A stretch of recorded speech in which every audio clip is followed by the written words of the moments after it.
Hi there, and welcome to the Skylight Books author reading series. If you'd like to learn more about us and our many upcoming author events, please visit skylightbooks.com, where you can browse our inventory, buy books, and join our Friends with Benefits Club. You can also follow us on Twitter, Tumblr, and Facebook.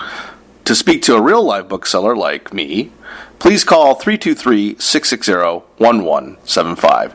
Thanks for your support, and enjoy. We're so very happy to have Morgan Jerkins here. I said to her when we were up there, I'm like, we are a great crowd. The Skylight crowd's an awesome crowd. We're a woke crowd,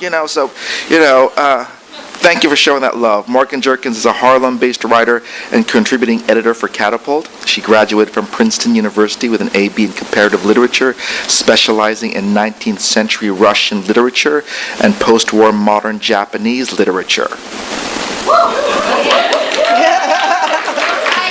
Wow.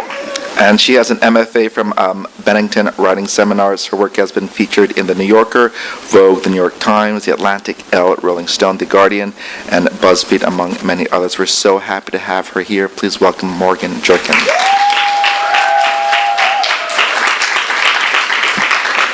Hi, everyone. Thank you so much for coming out tonight. I'm having a really good time in California. I haven't been here in a while, and I'm really excited to be at this bookstore. I was at a bookstore in St. Louis. I don't know if any of you are familiar with Left Bank, but as I was reading a section, I saw something moving throughout the crowd, and I was like, what's going on? And I saw like a tail, and then like a black cat just like came and walked right past. And I was like, okay. So when I was up there like relaxing, I saw another cat, and I was like, okay, I got my eye on the cat just to make sure. So I was going to read a section about hair, but I think I'm going to read something about street harassment instead. The reason why is because I've been really affected by the Me Too movement. I'm sure many of you have as well. And during the first half of my trip, I was talking about street harassment. I was in conversation with another black woman, a great literary citizen, and we were talking about how difficult it is for a black woman to talk about street harassment, particularly if you live in a place like Harlem, where a lot of times the harassment you receive is from black men. And I remember during Q&A time, because there's always someone in the audience that doesn't have a question, a man was standing in the back, and he was saying, the reason why men do that is because they don't have any home training, and he kept saying it very adamantly. And I was like, okay, like I get that, but I can't really think about someone's home training when I'm thinking about my life. Hangs in the balance if I make the wrong move. So I'm going to be reading a section about street harassment and how often tricky it is with these interracial differences. And so I hope you like it. An NYPD sniper tower was set up on Lenox Avenue between 129th and 130th Streets in Harlem, just a short walk away from where I lived during the summer of 2016. I do not know for sure why it was there. It looms in front of the Pioneer Supermarket, which is not exactly a hub of illegal activity, besides occasional shoplifters whose pictures are posted on the left side of the glass door as you enter. Central Harlem in general is not that crime heavy. I have walked home at 1 or 2 o'clock in the morning unscathed. I've never been mugged or heard gunshots. I first thought that because the tower rose around the 4th of July, maybe the NYPD was preparing for something to go down during Independence Day celebrations. But no, that couldn't be it. I moved in around this time last summer, and there had been no sniper tower. Its tall white presence communicated to all of us that we better not try anything or else. Sometimes a police car would be parked beside the tower, and when one was not, I squinted up to try to see if there was anyone in that tower, but its windows were tinted black. I wanted to ask passersby on the street what was it doing in the neighborhood, but I assumed that anyone's guess would have been as good as mine. I always said to non-Harlemites that if, God forbid, anything happened to me, I would go to the black men who sat on top of upturned crates outside the barbershop or the laundromat before I would ask the police for help. Owen Sterling and Philando Castile had recently been murdered, and their deaths had triggered another cruel summer of black rage that burned hotter than the heat itself. In late July of 2016, I went to an outdoor jazz concert in Prospect Park, Brooklyn. I took the 2 train home and got off at my usual 125th Street stop. Usually, if I'm in a good mood or I've just finished a significant project, I reward myself with food or drink. A bottle of Perrier, some Talenti gelato, strawberries, kombucha. That evening, I decided I could go for some Mentos before I returned to my apartment and ended the night with a shower and Netflix.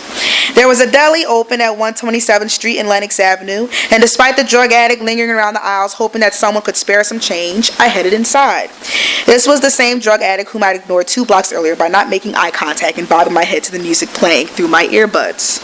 As I was entering the store, a man standing to the side of the entrance kept calling me sweetheart and attempting to promote a DMX concert. Everybody laughs at that part. Like, everybody laughs.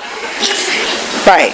I kept my earbuds in until I approached the counter, as I needed to hear the cashier tell me how much I would have to pay for the Mentos.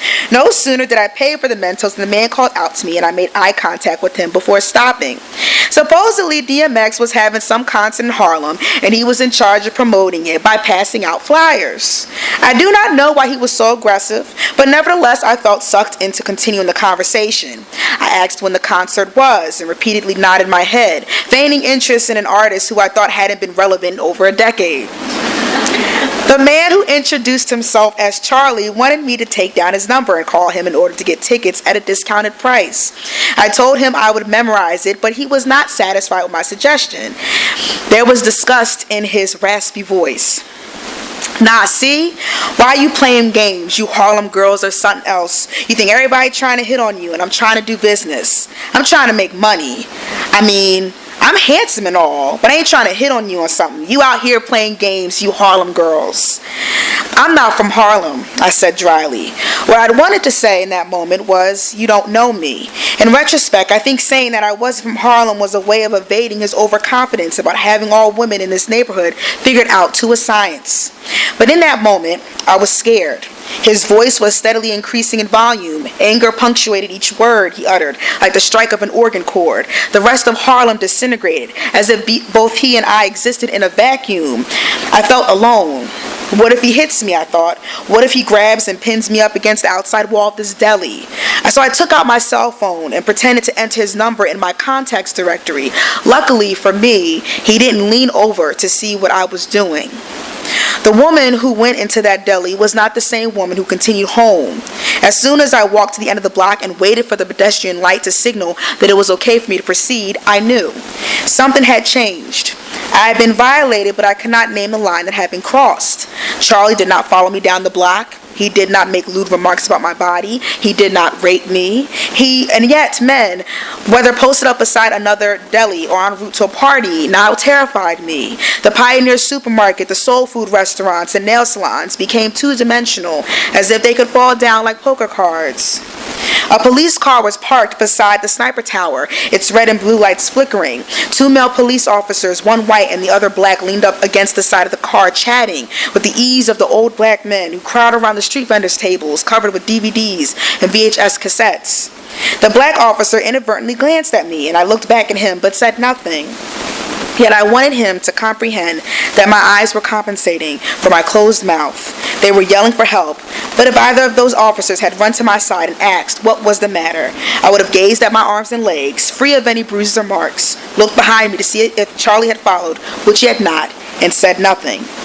They would have scoffed, thinking I was crazy, and if I had found it in me to speak up and say that there was a man harassing women at the deli on 127th and Lenox, then what? This was Harlem after all. Such things were, for all intents and purposes, normal. I scurried home. Once I made it to my room, I dropped my purse on the floor and sat at my desk in silence, staring mindlessly at my computer screen. I wanted to grip onto the sides of my desk, fearing that I would lose balance and crash onto the ground.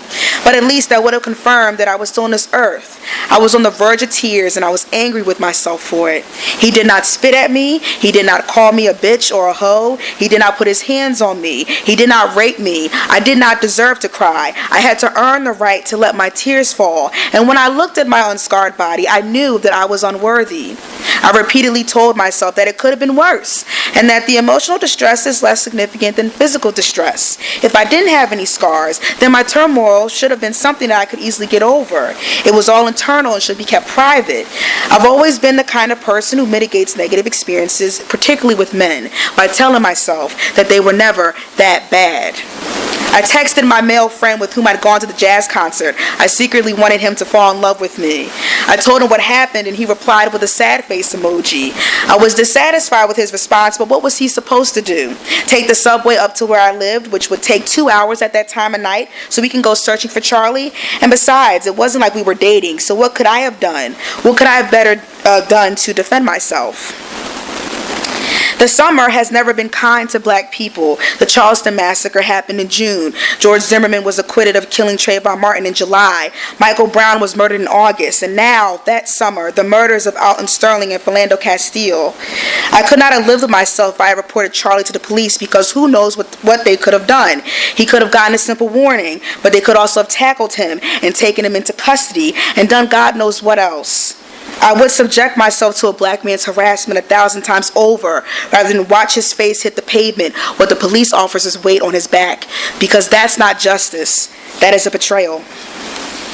When I think about how Harlem streets are a place of conversation, economy, and community, I start to second guess myself.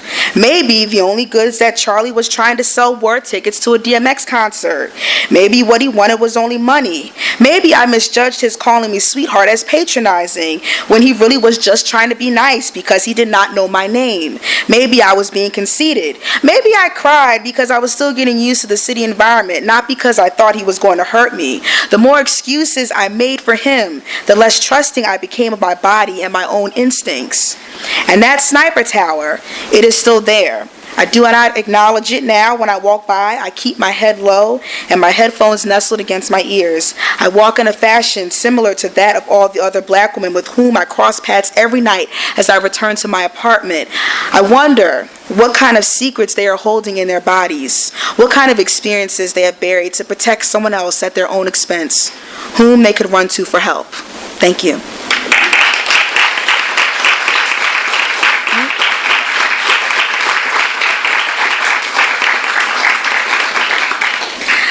So that section was from one of the hardest essays I've ever written. It's from a chapter called A Hunger for Men's Eyes.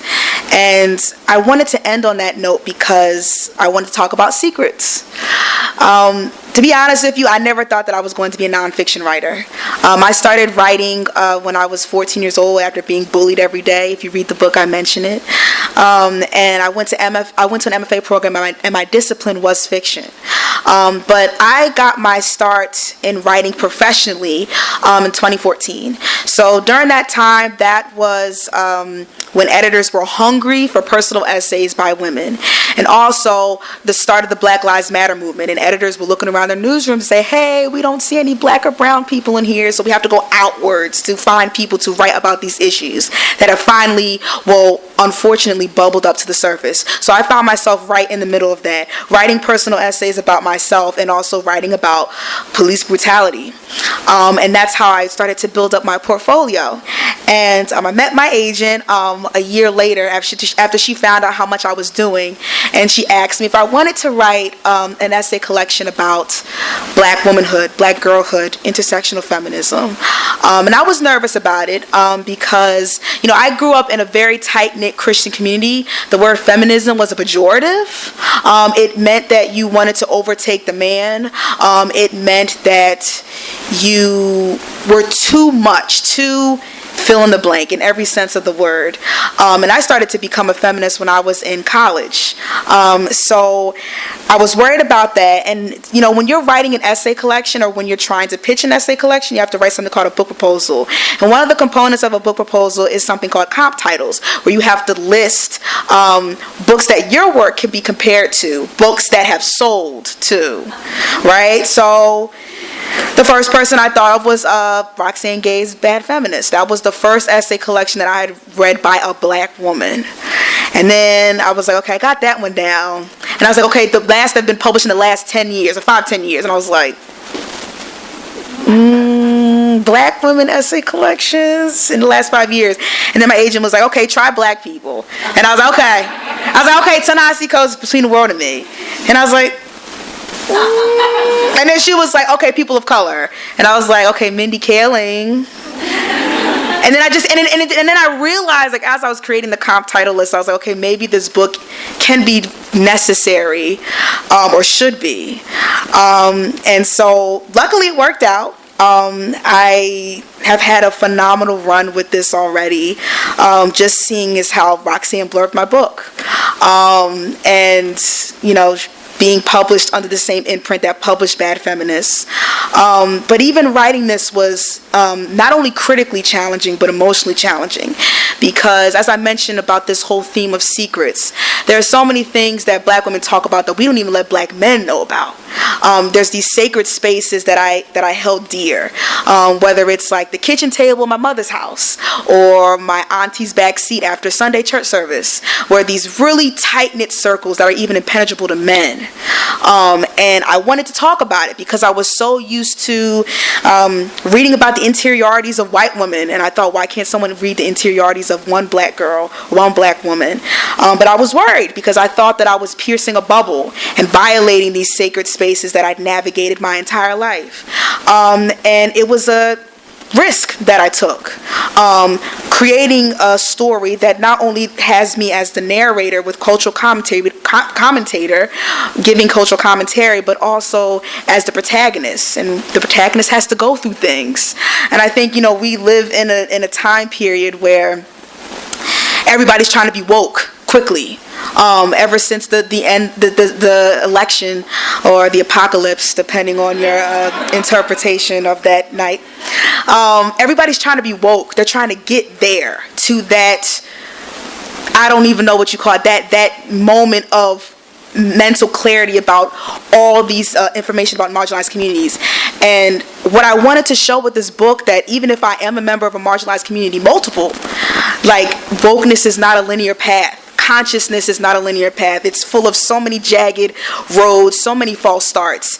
And so when I was writing the book, particularly the first chapter, where I'm talking about wanting to be a white cheerleader and then talking about the ways in which my self-hatred as a black girl produced horrible thoughts about myself, and also the way I looked at other black girls, I felt like I had to show readers that. I had to show all of you that, because if not, then I'm giving you the sanitized picture, and that's a disservice. But it is hard because, like I said, you're in a time period now where everyone's trying to be woke and knowledgeable, and to really say, like, as a black girl, I did not know what black girl magic was at a certain point. I did not know my own strength, and to show that in all of its sheer honesty was something that I was worried about. But I felt like I had to do it anyway. And so there's so many other themes in the book that were so hard to get out, whether it was like interracial differences between black men and women, the relationship between my sexuality and my faith, dating experiences, horrible dating experiences, very, very embarrassing. But again, it was like, I've always stood by the thought process that if you're afraid to write something, that means you have to write it. And so, yeah. And also, I'm going to cover my own book. Another thing I didn't expect to happen either, because my parents they said to me, you should be on the cover of your own book. And I told them I'm not going to be on the cover of my own book because I'm not like Janet Mock. Like, I don't have that profile. But they said, just ask. And I asked them, and 30 minutes later, they were like, go for it. And so I took the inspiration from a version of Zora Neale Hurston's Their Eyes Are Watching God, that Harper Perennial Classics published. And it's this image of a woman who's staring with her eyes closed. Not staring with her eyes closed. Her eyes are closed. She looks like she's either like pensive or in pain. You just don't know. And I wanted to recreate that.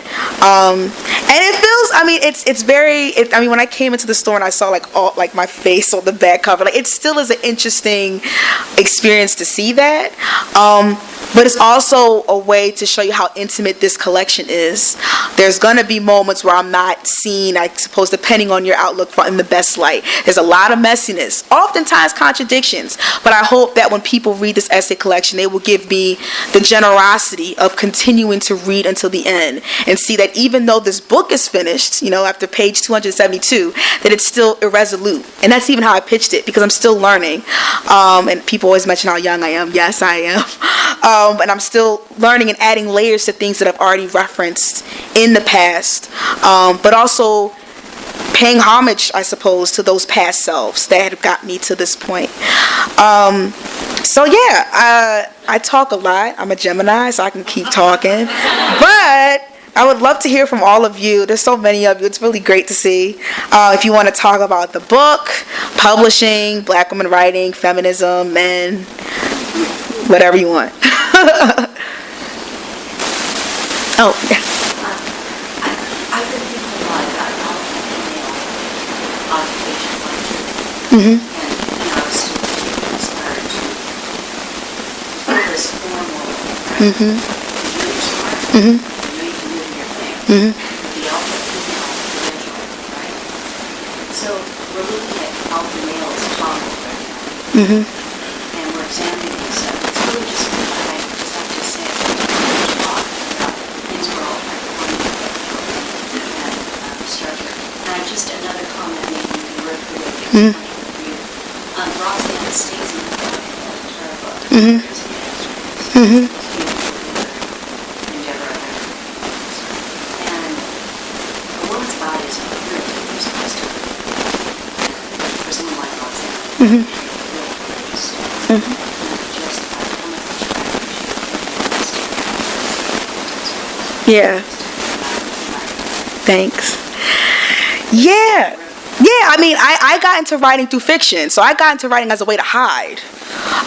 And luckily, I had very astute editors who knew when I was writing about my surgery, writing about street harassment, that, they could tell when in the text when I was psychologically cutting corners, that they can tell, like, you're trying to skip ahead too much, you need to go back. And so it's that constant dialogue as I'm recounting these memories to stay in it. Because, when you're going back to painful memories, and maybe I'm just speaking for me, you want to get over it quickly. You want to gloss over it, and oftentimes you bury it because you're not trying to process. You're just trying to get on with your day. But I had to go back and I had to stay there. So yeah, like it often felt dangerous to me because I had to tell myself, like, a part of writing publicly is once it's out of your hands, you have to give up that control, and people can interpret it in any way that they want to. But yeah, like it can often feel dangerous. It can also feel pretty freaking good when you hear other women like yourself who are like, thank you, or just seeing people in the audience and you're like saying, like, okay, my words have found certain people, and that's all that matters. Yeah. Dang. Thank you. But in your first chapter, you talk about, beyond being isolated from the cheerleaders and their whiteness, you were isolated in your education as much as to people of color and those in marginalized classes. Mm-hmm. And when you got to Princeton and met other people of color who had been in that same situation, did you experience relief, or was that another continued struggle given the conservatism and old boys club that Princeton is, that I know, like, a lot of people experience who aren't from a minority? Yeah, I think it was a relief to find other people that say, like, hey, I go through these things. I think intellectually I didn't really care about the old boys club. It was only socially. Like, when I couldn't rely on my intellect so much and I had to, like, try to go to a party, and then I was worried about that. I was so obsessed with, like, men and what they thought about me, and that it really tired me out. But I think in terms of, like, being the only one in certain by that time I was so used to it. Like, when my mom would come to visit me, we would go to events, she'd be like, count how many black people, and it would almost be facetious, but we already at that point you're conditioned that you're not going to see as many of you as you want. But then when you see a whole bunch of black women from all across the diaspora who have that feeling too, you start to create these connections and these bonds and these mentorships. So it helped, but also socially, like, we all were in a struggle. My friends, we were struggling. Oh, I think I saw you. Yeah. I have a question about kind of the intersection of fiction and nonfiction. Mm-hmm. Mm-hmm. Where that, or was there personality, and how did the fiction frame kind of impact your nonfiction? Yeah, I think fiction impacted my nonfiction the way that I describe a scene. So when I'm talking about Harlem and I'm telling you that the Pioneer supermarket was there, this is what the Sniper Tower was, this is the time of night. I wouldn't have been able to do that if I didn't know how important it is to establish scenery for people, to get them really submerged into the moment. But I think nonfiction helps me now with fiction because I'm trying to sound more human-like. And what I mean by that is, when you're in the academy, so much of your language has to be so overwrought. Like you use 100 words to describe one thing. So now it's like I'm trying to keep reorienting my mind and telling myself, like, you can say something really bluntly and it can still be beautiful. Beauty doesn't just come from elaborate words. So it's that interaction of like establishing a scene, but also making sure that you are not establishing it so much that you just stifle the momentum. You got to keep it going. You have to let the audience know that something's coming. So yeah. Did you have? Yeah. I thought it was really interesting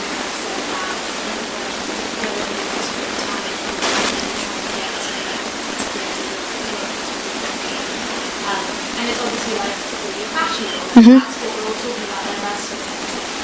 Do you worry that that what we're living through right now is happening before, that this really had these moments of time where minorities have been working with them sort of great, but then those great concerns shows up again and we keep going and we find ourselves still doing that same thing. You at the beginning of the career, does that worry you in terms of what you might know about that cultural and Yeah. I think until we have a reckoning with history and its roots, we're going to keep going through this again. Like when Trump was elected, people were like, how did this happen? We're like, I mean, and I hate it when people are like, now more than ever. It's like, no, it should have been that way, right? So if people aren't feeling the need to be educated about the legacy, for example, of slavery in this country, right, and how it pertains to our conceptions of whiteness and blackness and wealth, right, and meritocracy, which is a myth, by the way, then we're going to keep having these issues. But I think what makes this moment particularly unique is the internet, right? So I made my career through the internet. I'm a quintessential millennial. I found my editor through the internet, through Twitter. I found my agent through Twitter. That's how I found editors' contacts, all through Twitter.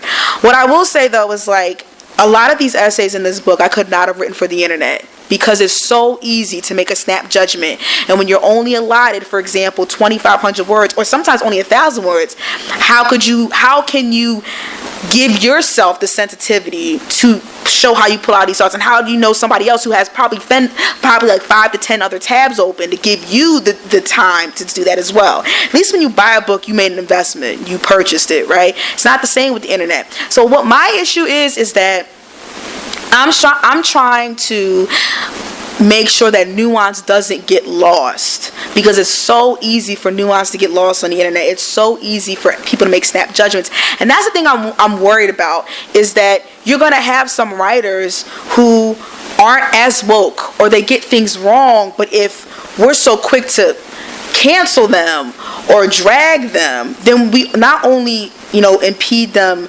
personally, but also creatively. So that's the one thing I'm worried about, is just like, how do we keep working out these ideas and shed the mask and say, hey, I really don't know much about this. If it seems like because we're living in such a fever-pitched moment where people's lives are actually at risk, we don't have time. And who's going to be that person to say, hey, let me help you catch up?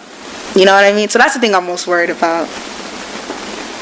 You talk a lot about the need for a collection of essays like yours, and I think it's especially important because you're young and you're doing amazing things for a lot of other production. So I'm curious kind of what some of your favorite reactions have been to the book from young girls, whether just on tour or right when it came out. Some of the best reactions I've had is through Instagram. Like, people will make me a part of their Instagram stories. So I'll be like, who is this person contacting me? And it's like somebody's like has a picture of my book next to their cat or their dog or near like their bathtub, and I'm like, yay! So that's always good. sometimes just like some people contacting me on Twitter, just telling me, thank you for being so courageous. And that's the best thing for me. It's like, I don't honestly want everybody to agree with me, because if everyone agrees with me on everything, then that means I'm not pushing the envelope. And that's not to say that I'm trying to be a provocateur, but what I am trying to show you that is that not everything can be just a quick yes or no. We don't live in binaries like that as human beings. So someone telling me that I'm courageous, another black woman telling me that I'm courageous, feels really good. That's usually the remarks that I get. Have you heard from your fellow Princeton grad Michelle Obama? No, oh my God, you're the second person who asked me that, and I'm like, look, from your lips to God's ears. I hope she reads it. That would be great. I really hope so. I wrote a letter in the book to Michelle Obama. It was one of my favorite chapters, so I hope so. Not yet. Oh, they're not yet. Not yet. Anything else?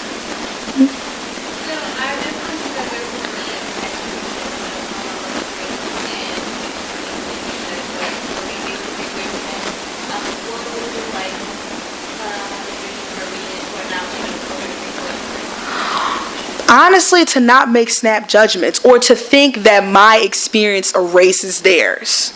Oftentimes, as a black woman, right, if I say something that's happened to me, there might be a white woman who, granted, has the best intentions, but she might say, well, that happens to me too. And what I always want to say is, what I'm saying is, it doesn't erase what you're going through, but it does add another layer when you think about race and gender. So what I hope is that for people who do not identify as women or black or even as people of color, is that they read these experiences and they don't just make snap judgments and say, oh, well, that's absurd, or that couldn't be it, but to understand that everything has a root and that I don't live in a vacuum, and to not pathologize my thinking either and just think, well, she's crazy or all that, because again, I don't live in a vacuum. So that's the one thing I just hope, is that when people read these experiences, they don't have to always agree, but that they know that this is somebody's experience, someone who is in the world, and whatever she's going through does not erase the intensity of what I went through, but it should add to the conversations of these ongoing dialogues that we're having about feminism.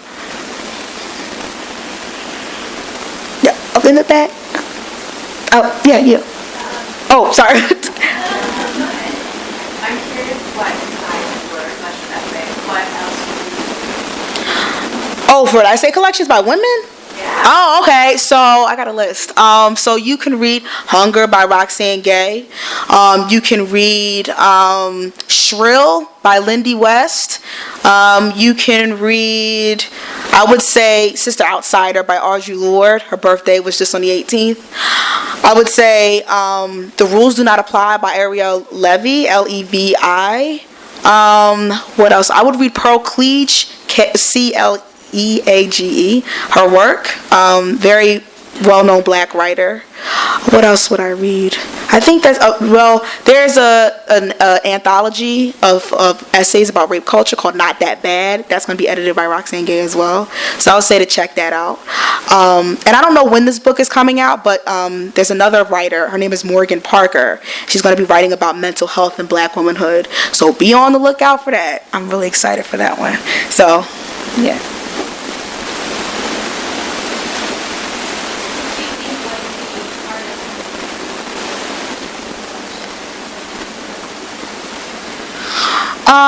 Hunger for Men's Eyes was the hardest one, because I was writing about my sexuality, I was writing about my faith, I was writing about the ways in which I got these signals that black women were undesirable and the way that that played out in my dating experiences.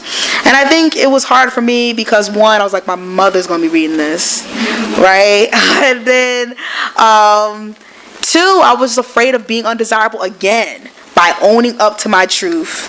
Some guy would read the book and be like, oh my God, I would never date this person. Even though I don't care about that now, I was like, oh God, I'm never going to get a date after I write this essay. But I think what it taught me was that I'm very strong.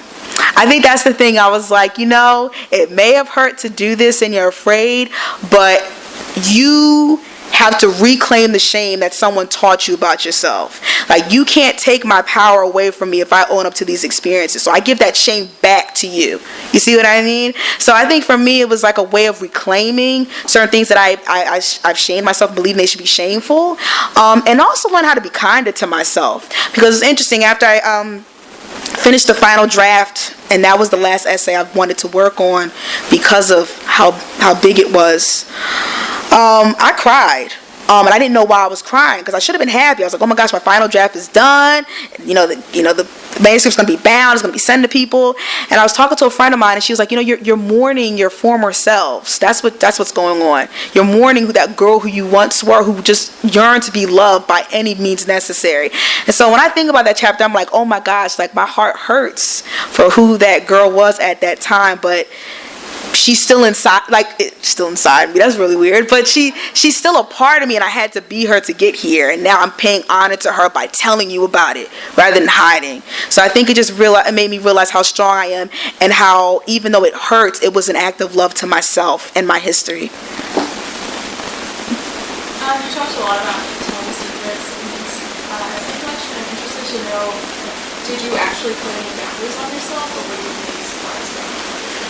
Yeah, so I remember, a lot of the people that I talk about in the book, like particularly the men I dated, I don't talk to them anymore. I tried to, people talk about how much my mom is such a big part in it, and I'm like, she actually wasn't. Like, I don't tell you, too much about our relationship. I tell you certain interactions, but to protect her. Or a lot of my friends that I have now, I don't talk about them at all, because they're still in my life. My dad, for example, was like, I don't talk too much about you, and then I'm like, because I need to talk about you, and I'm like 50. So I can't talk about it now. So there were certain boundaries. I was like, I'm not going to talk about friends that I have right now, any relationships that I have. Certain family members. It's not my thing to go into that. I need to center it on me, because once you get into telling too much of other people, you're trying to speak for them, and you're reinforcing that type of erasure by trying to put words into their mouth. So anything else? Hi. Thank you.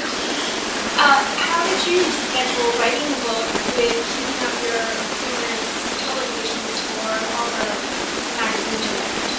I didn't have a life. I know I did not. It's very hard, because people ask me, what was your self-care? That's another buzzword, self-care. What was your self-care when you were writing this book? I didn't have one. That was the truth. I woke up at 7 o'clock in the morning, started writing at 7:30, and I would not move from my bed until I wrote at least 1,500 to 2,000 words. It didn't matter if I was hungry, if I had to use the bathroom. That's how I treated myself. And honestly, there are certain moments in my freelance career where I don't know how I did it. I don't know. When I first moved to New York, I was in my MFA program. That means I had to turn in 20 pages of work every month, as well as read 3 books in a month and do annotations for that. Not only that, but I was teaching first-generation Chinese American kids in Brooklyn, so it was a 2-hour commute every day. Then I also had to freelance. Then I was also working on this book proposal. So I don't know how I held it together for all of that. I think it was a matter of, I freelanced because I loved what I was doing, and it was easy for me to think of ideas, and also it helped to pay rent, so that's also a good motivation, especially when you live in New York City. But yeah, it was the type of thing where when I was actually writing the book, there was no self-care ritual in place. I just went. Sorry, that's not healthy, but I gotta be honest. I just started doing self-care last year. So I feel much better. I fit into this dress. It's working out. Anything else? Want to wrap up? I'll ask the last question. Okay. If that's okay. I'm curious to know how you structured your essays. Did you choose the most intense ones first, or did you space it out? How did you choose them? My editor made the cheerleading essay first. I did not want it to be first. I thought it was too intense. I was like, can we be in the middle? Like a roller coaster, lead people up to the ascent first. And then she was telling me, she was like, no, it needs to be the first one, because that, first of all, you're the youngest there, and you have to show that messy beginning. It can't go in the middle. So she helped me structure it. It was just me like thinking of ideas and saying, okay, I want to write about this, but it was my editor who really was the one that said we need to show some type of progression, and here's how we're going to structure it. And certain essays were sort of combined, I guess for a more illuminating effect. That sounds like a makeup tutorial. Sorry, I was thinking, but it's like for more of a bigger effect. Others were like whole chapters were like put together, paragraphs were deleted, things like that. And I love how the way, even when I'm reading it now, like it feels like it folds. Like it folds and it opens up, depending on which chapters you read. So, yeah. Thank you. Thank you. Thank you.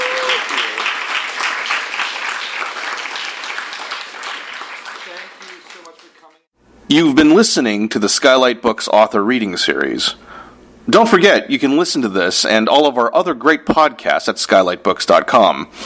Thanks again for stopping by, and we hope to see you soon.